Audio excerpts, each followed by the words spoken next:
Hello guys, welcome to our channel. तो मैं सबसे पहले आप लोगों को बता दूं, सब के सब इस चीज का इंतजार कर रहे हैं कि आपका सिलेक्शन नहीं हो।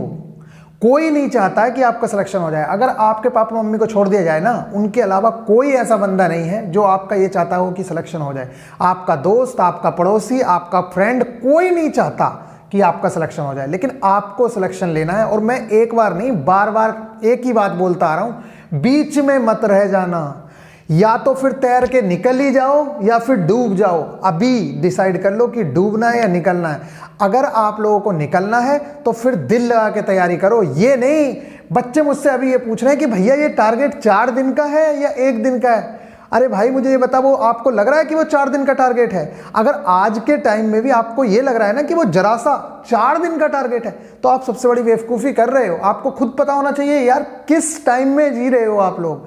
आपको पता है ना, ये 60 डेज आपके पास हैं, उसमें भी 50 दिन के अंदर आप लोगों को सिलेबस कंप्लीट करना है। और जब 50 दिन के अंदर सिलेबस कंप्लीट हो जाएगा, लास्ट के 10 डेज में क्या क्या चीजें करनी है, जिस तरह से आप नोट्स बनाओगे, उन नोट्स को पढ़ेगा कौन? क्या आपको पढ़ने नहीं है वो? बशर्ते कि हम रिवीजन कराते चलेंगे, सब कुछ कराते चलेंगे, लेकिन लास्ट के 10 डेज स्टूडेंट को ही दिए जाते हैं कि हम तो प्रोवाइड कराएंगे उस टाइम में जो इंपॉर्टेंट मटेरियल होगा, सारा मटेरियल हम भी प्रोवाइड कराएंगे, लेकिन लास्ट के 10 डेज में हमारे पास बहुत सारे काम होते हैं करने को। हमें एग्जाम के हिसाब से बदलना पड़ेगा। एग्जाम में किस तरह की चीजें आ रही हैं उस हिसाब से चेंज करना पड़ेगा। इसलिए एग्जाम से 10 दिन पहले सिलेबस कंप्लीट हो जाना चाहिए। ये तो रही बात उसकी। अब आपके बहुत सारे सवाल हैं कि टेस्ट कब लोगे। अभी तक यही नहीं पता है टेस्ट कब लोगे। 4:2, 2:1 में मैंने बताया था। फिर भी आपका सवाल है निगेटिव मार्किंग से कैसे बचें, टारगेट कैसे पूरे करें। सर टारगेट 1 दिन का है या 4 दिन के हैं, पढ़ने में मन नहीं लग रहा है सर जो मार्क करते हो क्या वही इंपॉर्टेंट है, कोर्स परचेज करें या ना करें। ये आपके बहुत सारे सवाल हैं। इन सवालों को बाद में लेंगे। फिलहाल मैं आप लोगों को कुछ बात जो बताना चाह रहा हूं कि आज के टारगेट्स में क्या है, क्या टारगेट पूरे करके सिलेक्शन हो सकता है। देखो, सबसे पहले मैं आप लोगों को बता दूं, ऐसा कुछ भी नहीं है कि मैं कह दूं कि साहब टारगेट पूरा करके सिलेक्शन हो सकता है, लेकिन इस चीज की हम गारंटी लेते हैं कि हम मोस्ट इंपोर्टेंट, देखो अगर ग्रुप डी में मेरे 90 मार्क्स आए हैं, उसके अलावा एएलपी जेई में इतने मार्क्स आए हैं, तो मुझे उस चीज का पता है कि हाँ भाई कहां से टॉपिक उठने वाला है, कौन सी चीज इंपॉर्टेंट है। बस मैं उसके बेस पे आप लोगों को गाइड कर रहा हूं। आपको मोस्ट इंपोर्टेंट टॉपिक्स जो आने की उम्मीद है वो मैं करा रहा हूं। बाकी आप लोगों को पता हो शायद कि स्टैटिक जीके में बच्चे इतना पढ़ के जाते हैं, उसके बाद भी पता नहीं रहता है कि आपका क्वेश्चन आया या नहीं आया। वही काम मैं कर रहा हूं कि आपको भटकने से बचाने के लिए मैं सिर्फ वो चीजें करा रहा हूं जो बहुत बहुत ज्यादा इंपॉर्टेंट है। और जीके में आप लोगों से भी रिक्वेस्ट करूंगा कि प्लीज फंस मत जाना, ज्यादा के चक्कर में कहीं थोड़ा भी मत खो देना। आपको बाकी के जो 3 सब्जेक्ट बचे हैं, 80 मार्क्स का वेटेज है, आप उन सब्जेक्ट पे बहुत ज्यादा फोकस करिए। ये वाला जो पार्ट है स्टैटिक जीके का या जीके वाला, इसमें करंट वाले पोर्शन को और कुछ स्टैटिक जीके को पढ़िए। फालतू आपको हिस्ट्री ज्योग्राफी पढ़ने की बिल्कुल भी जरूरत नहीं है। और अगर किसी बच्चे ने बाकी सारे सब्जेक्ट पे बहुत अच्छे से कवर कर लिया है, तो वो बच्चा अगर पढ़ना चाहता है तो वो पढ़ सकता है। इसके रिगार्डिंग में हर सब्जेक्ट की वीडियो बनाने वाला हूं, बहुत जल्द आप लोगों को वीडियो मिल जाएंगी। और आप ना सिर्फ मेरे बल्कि किसी के भी भरोसे मत रहना कि वो सिलेबस कंप्लीट कराएगा। मुझसे जितना होगा मैं बेस्ट करूंगा, लेकिन भरोसे नहीं रहना है। इसलिए मैं आप लोगों को वो जो वीडियो प्रोवाइड कराऊंगा, उस वीडियो से आपको जितना भी इंपॉर्टेंट कंटेंट है आगे से हम कराते चलेंगे, पीछे से आप अपना थोड़ा थोड़ा कवर करते चलना। आपको दिख जाएगा कि हाँ भाई हो रहा है कि नहीं हो रहा है। बाकी बात रही इन टारगेट्स की, तो 100% आपको टारगेट में से देखने को मिलेगा कि हाँ भाई बहुत सारा पेपर आपको यहीं से मैच कर रहा है। ठीक है। और बाकी जिस बच्चे ने एनालिसिस किया है इतने सारे टेस्ट का, तो उस बच्चे की तो पूछो ही मत। इस टाइम पे जो सबसे ज्यादा खुश है ना, वो वही बच्चे हैं जो बच्चे हमसे 3 महीने पहले से जुड़े थे और जिन्होंने सारे टारगेट्स कंप्लीट किए हैं। चलो फिर भी देखते हैं अब टारगेट्स के बारे में। इन सवालों को लेते हैं कि टेस्ट कब लोगे। यार 4:2, 2:1 में मैं बता चुका हूं, 4 दिन पढ़ना होता है, मंगलवार से शुक्रवार तक। मतलब जो टारगेट्स कंप्लीट होने हैं वो मंगलवार से शुक्रवार तक होने हैं। और मैं आप लोगों को बता रहा हूं, इस चीज की मैं गारंटी ले रहा हूं कि आपके सर पे लोड नहीं बढ़ने देंगे। अब आपसे अगर इतने से भी टारगेट पूरे नहीं हो रहे ना, जितने टारगेट आपको दिए जा रहे हैं, भाई मैं इसीलिए, आपको पता है मैं रात को वीडियो क्यों देता हूं? रात को वीडियो देने का कारण यही है कि आपके पास पूरी रात होती है, अगला पूरा दिन होता है। तो आप जिस हिसाब से मैनेज करना चाहें, रात में दिन में, आप अपना मैनेज कर सकते हो। ठीक है। तो वो वाली बात तो हो गई कि रात को टारगेट क्यों दिए जाते हैं। और टेस्ट 2 दिन आप लोगों को पता है रिवीजन करना है, सैटरडे और संडे को। उस दिन कोई टारगेट नहीं होता है। ठीक है। तो संडे की इवनिंग में 2 टेस्ट दिए जाते हैं जो मैं बताता हूं, और उससे अगले दिन एनालिसिस होता है मंडे का, और फिर इसी तरीके से रूटीन चलता है, ठीक है। आप बार बार नहीं पूछना। चलिए, ये आपके टारगेट्स हैं। इन सवालों को निगेटिव से कैसे बचना है, इन सारे सवालों के जवाब मैं दूंगा शायद वीडियो के बाद में। पहले मैं टारगेट्स की बात कर लेता हूं कि टारगेट क्या क्या है। नंबर सिस्टम के, देखो मैंने जितनी भी चीजें दी है ना आप लोगों को मैं बता रहा हूं। जैसे अब मैंने यहां पे कुछ चीजें ऐसी होती हैं जैसे बच्चों को एलिमेंट्स याद नहीं हो रहे हैं कि भैया कौन कौन से एलिमेंट आते हैं, बच्चों को ये नहीं पता कि इंपॉर्टेंट एलिमेंट्स कौन से हैं, तो वो हम बताएंगे, हम याद कराएंगे उन्हें। जैसे अभी आप लोगों को वीडियो दी इंटरनेशनल ऑर्गेनाइजेशंस की, उसका पार्ट 2 भी आने वाला है। तो वो चीजें जितनी भी होंगी, मतलब जितने भी इंपॉर्टेंट टॉपिक्स हैं वो मैं कराने की कोशिश करूंगा। अब बायो में कुछ चीजें ऐसी हैं जैसे आविष्कार वगैरह हैं, अगर आप याद नहीं करोगे ना, मतलब 5-5, 10-10 याद करके नहीं चलोगे, तो एक साथ एक दिन में जो टीचर्स करा देते हैं ना, उनसे कभी पूछ के देखना कि क्या आपने जो एक दिन में सारे मात्राएं या यूनिट करा दी, मात्रक और यूनिट करा दी, क्या हम कर लेंगे इसे? कभी पॉसिबल ही नहीं है यार। अब देखिए, चलो यहां पे तो गाइज आइए देखते हैं टारगेट्स। और मैं आप लोगों को बार बार एक ही चीज बता रहा हूं कि यहां पे सिर्फ और सिर्फ रिजल्ट इसलिए मिलते हैं क्योंकि हम इंपॉर्टेंट चीजों पे बहुत ज्यादा ध्यान देते हैं। अब जो इंपॉर्टेंट चीजें हैं वो लगातार एग्जामिनर डालता ही डालता है, और एग्जामिनर के माइंड को पकड़ना सबसे बड़ी बात है कि एग्जामिनर क्यों और कहां से क्वेश्चंस डालने वाला है। जैसे कि अगर अभी बात करें तो चिकित्सा संबंधी खोजें बहुत ज्यादा इंपॉर्टेंट हो रही हैं, सबको पता है कि क्यों हो रही हैं, इसलिए ये वाली चीजें आपको पता होनी चाहिए। अब हम सबसे पहले आप लोगों को याद करा रहे हैं कि फर्स्ट इन 2021, यार अगर करंट जीके की बात करूं ना, जो काम पहली बार हो रहा है, मान लो 2020 में या 21 में जो काम पहली बार हो रहा है, क्या वो चीज इंपॉर्टेंट होगी, या जो काम अमूमन होते रहते हैं या दूसरी बार हुआ है तीसरी बार वो इंपॉर्टेंट होगा? इसलिए जो काम सबसे पहली बार हो रहा है वो आपके टारगेट में डाला गया है, और जो सबसे ज्यादा इंपॉर्टेंट होता है। आपने देखा होगा कि आपके एग्जाम में हमेशा से देखने को मिलता होगा कि पहला, मतलब कोई भी काम कि भैया ये वाला पहला पार्क कहां पे बना, ये वाला पहला उद्यान कहां है, या मतलब कोई भी चीज आती है यार, आपको स्टेडियम कहां है, सारी की फूड पार्क कहां है, तैरता हुआ पार्क कहां है, ये पनडुब्बी पहली किसने बनाई है, ये मिसाइल किसने बनाई है। पहली जो चीजें होती हैं वो हमेशा इंपॉर्टेंट होती हैं। पहला तो प्यार भी इंपॉर्टेंट होता है, समझ रहे हो ना?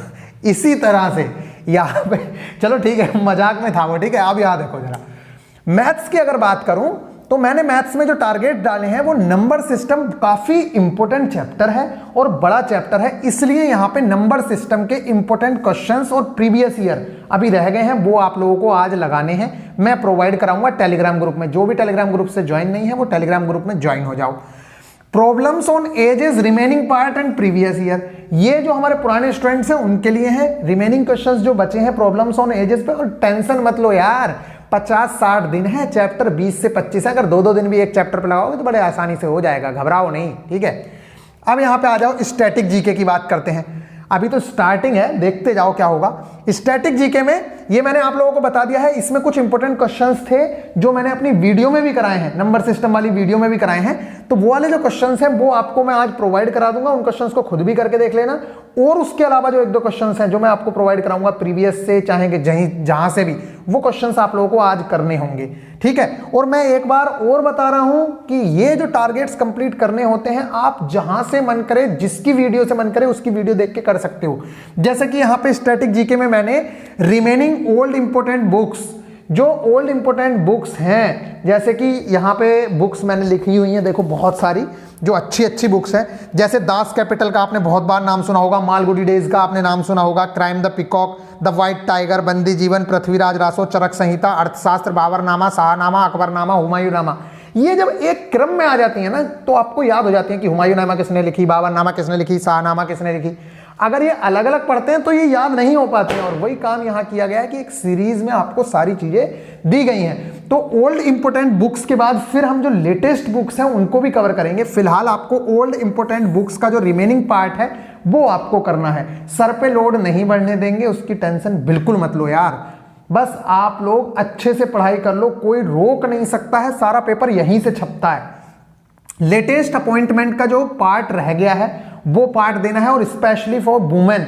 आप लोग एक बात ध्यान रखना, जो भी चीज महिलाओं से रिलेटेड होगी और जो चीज बच्चों से रिलेटेड होगी और एक पर्यावरण से। ये तीन चीजें याद रख लेना, महिला, बच्चे, पर्यावरण, ये आपके लिए मोस्ट इंपोर्टेंट होगा। एग्जाम में इन तीन चीजों से बहुत क्वेश्चंस पूछे जाते हैं, और स्पेशली वुमेन और इन्वायरमेंट। ठीक है, तो वुमेन्स की जितनी भी नियुक्तियां हुई हैं लेटेस्ट, वो आपके लिए बहुत इंपॉर्टेंट है और वो मैं आज आपको प्रोवाइड करवाऊंगा। ठीक है, इन्वायरमेंट वाला टॉपिक बाद में। फर्स्ट इन 2021 वैसे मैं सबको याद करवा चुका हूं, पहले भी दे चुका हूं, लेकिन पुराने स्टूडेंट से भी रिक्वेस्ट करूंगा कि प्लीज आपको उसका एक एक क्वेश्चन रटा होना चाहिए, एक एक क्वेश्चन।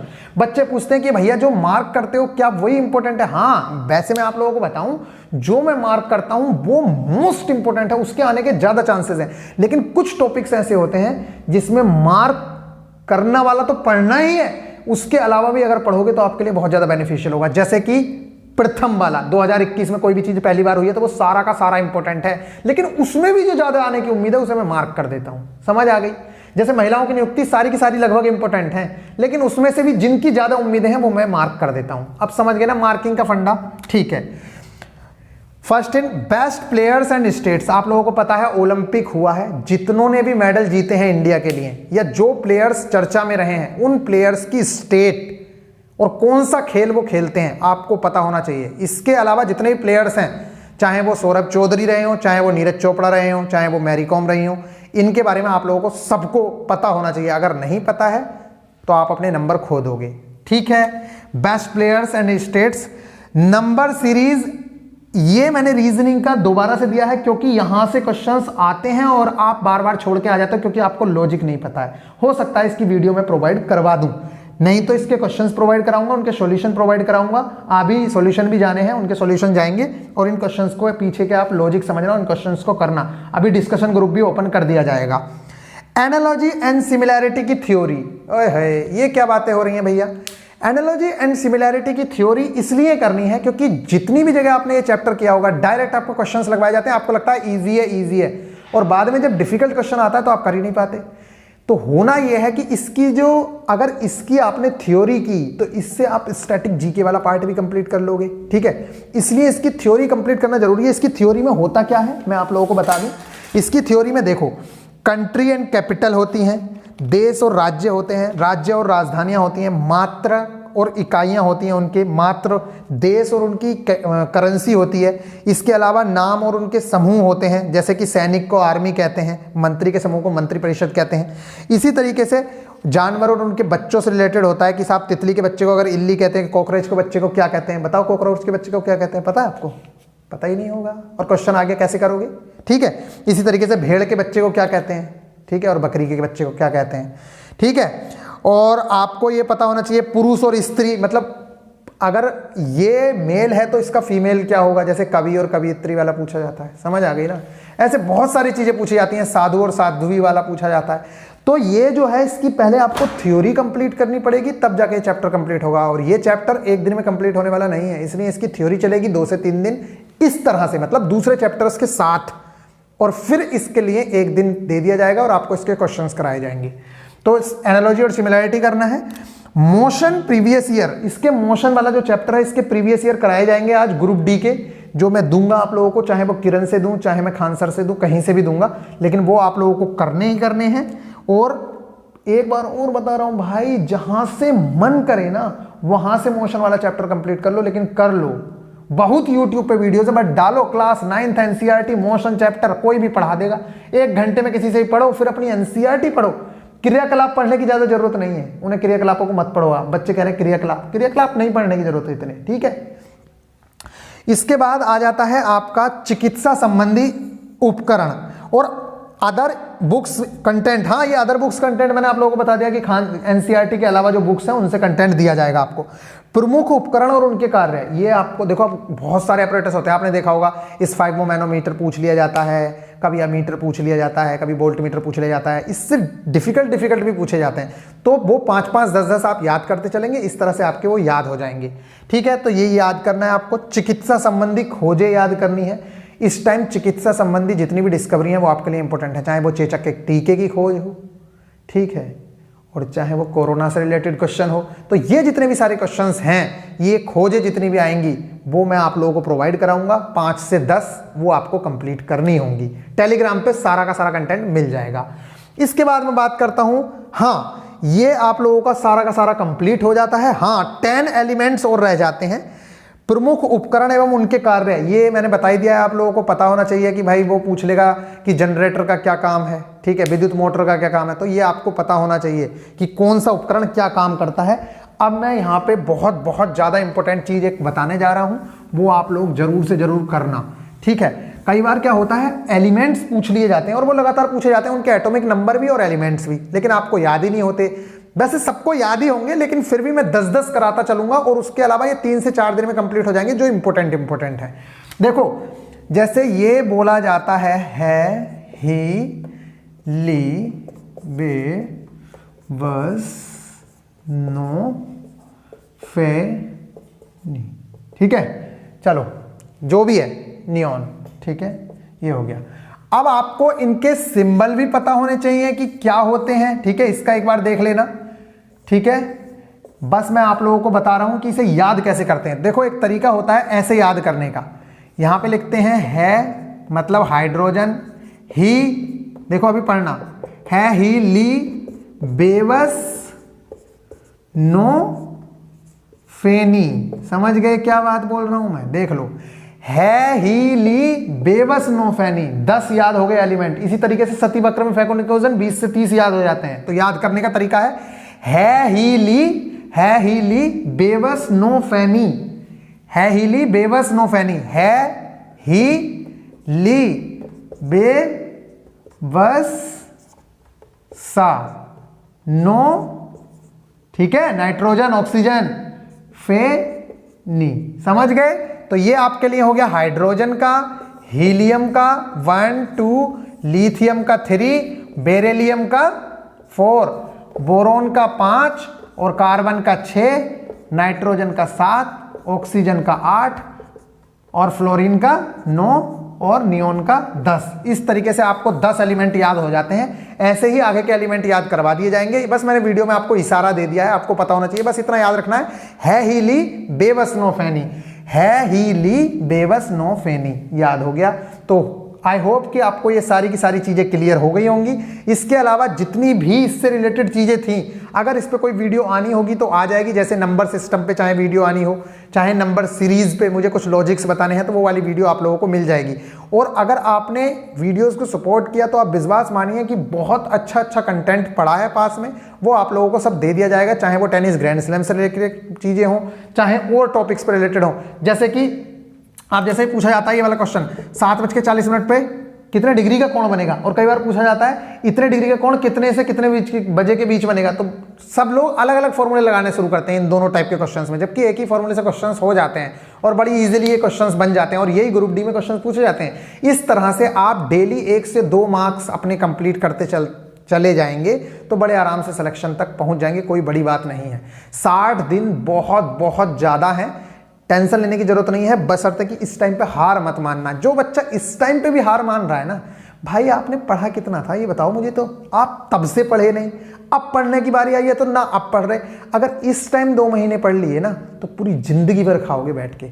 40,000 रुपये 35,000 रुपये की नौकरी मिलने जा रही है, खेल नहीं है। जाके प्राइवेट में पूछ के देखो 12,000 रुपये के लिए कितनी जी तोड़ मेहनत करनी पड़ती है। मेहनत तो करनी पड़ती है, उससे पहले इंग्लिश में इंटरव्यू देने पड़ते हैं और उनकी बकवास सुननी पड़ती है, पता नहीं क्या क्या। तो थोड़ी सी रिस्पेक्ट करो। अगर जॉब मिल रही है, अपने नींद को थोड़ा त्याग दो और थोड़ा पढ़ाई पे ध्यान दो। रात को 6 घंटे सो जाओ, दिन में 2 घंटे सो जाओ। उसके अलावा जितना टाइम है उसे यूटिलाइज करो। और टारगेट अगर 5 से 10 मिनट में कंप्लीट हो भी जाते हैं, मतलब 5 घंटे में अगर कंप्लीट हो जाते हैं, तो इसका मतलब ये नहीं कि फिर मजे करूंगा। टारगेट कंप्लीट करने का मतलब यह है कि आपको वो चीजें रटी होनी चाहिए, वो चीजें याद होनी चाहिए।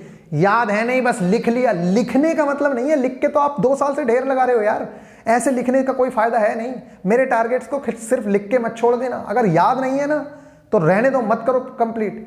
आपको वो चीजें याद होनी चाहिए। ऐसे तो टारगेट ये 2 घंटे में कंप्लीट हो जाएगा, आपको लिखना है तो 3 घंटे में हो जाएगा। 2-3 घंटे नहीं भाई, जितना टाइम आपके पास बच रहा है, टारगेट्स कंप्लीट हो गए तो दूसरी चीजें पढ़ना शुरू करो। क्यों अपना टाइम वेस्ट कर रहे हो? इस टाइम पे 1 मिनट भी अगर आप पीछे रहते हो तो सब लोग आपके हारने का इंतजार कर रहे हैं, जीतने का कोई इंतजार कर नहीं रहा है।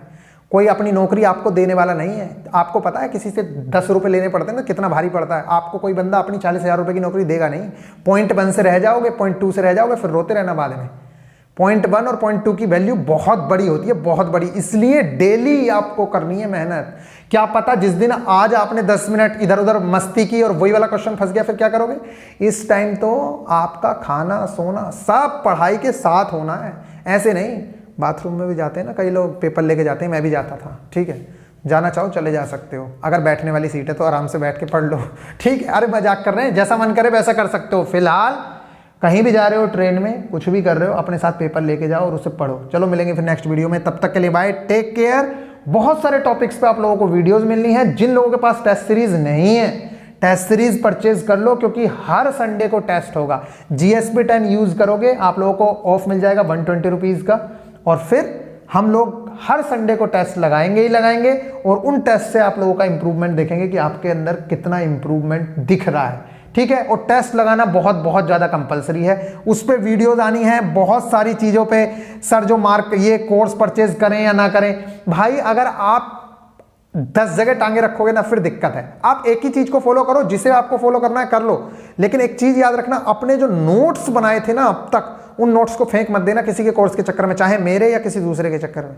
जो नोट्स बनाए हैं उनसे आपको पढ़ के बहुत जल्दी याद होगा, तो नोट्स को अपने भूल मत जाना, उन्हें पढ़ना। और नोट्स वो नहीं होते हैं जो आपने ढेर लगा लगा के रख रखे हैं स्टैटिक जीके के। ठीक है, फालतू की बकवास पढ़ी जा रही है, पता नहीं क्या क्या पढ़ाया जाता है। 8-8 घंटे तो साहब पढ़ा रहे हैं, तो बच्चा करेगा क्या? अब 8 घंटे वो पढ़ाएंगे तो हम रिवीजन कब करेंगे? चलो बाकी आपकी मर्जी है, मिलेंगे फिर नेक्स्ट वीडियो में, तब तक के लिए बाय, टेक केयर। मेरा काम है आप लोगों को गाइड करना, आप लोगों को गाइड करते रहेंगे। नेगेटिव मार्किंग से बचने का सबसे अच्छा तरीका है रिवीजन करो, रिवीजन करो, रिवीजन करो। बाकी सब पे वीडियोस आएंगी जितने भी आपके टॉपिक्स हैं। Take care.